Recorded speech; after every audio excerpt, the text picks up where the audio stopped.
Hi friends, welcome back to my channel. ఈరోజు నేను వరలక్ష్మి వ్రతం చేసుకున్నాను. లాస్ట్ వారం అమ్మవారిని అలంకరించుకొని పూజకు అన్ని సిద్ధం చేసుకున్నాను. 9 రకాల ప్రసాదాలు చేశాను. అన్ని ప్రసాదాలు అమ్మవారి దగ్గర పెట్టి నేను పూజ స్టార్ట్ చేశాను.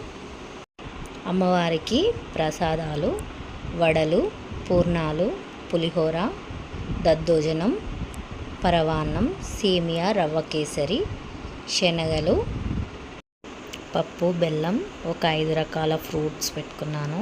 అమ్మవారికి వాయనం ఇవన్నీ పెట్టుకున్నాను. అమ్మవారికి చాలా బాగా పూజ చేసుకున్నాను. ఈసారి పూజ మొత్తం కంప్లీట్ అయ్యాక 5 ముత్తైదులకి వాయనాలు ఇచ్చాను. ఈ వీడియోని పూర్తిగా చూడండి, ఎక్కడ స్కిప్ చేయకండి. అమ్మవారి అనుగ్రహం ఎప్పుడూ మీకు ఎల్లవేళలా ఉండాలని కోరుకుంటున్నాను.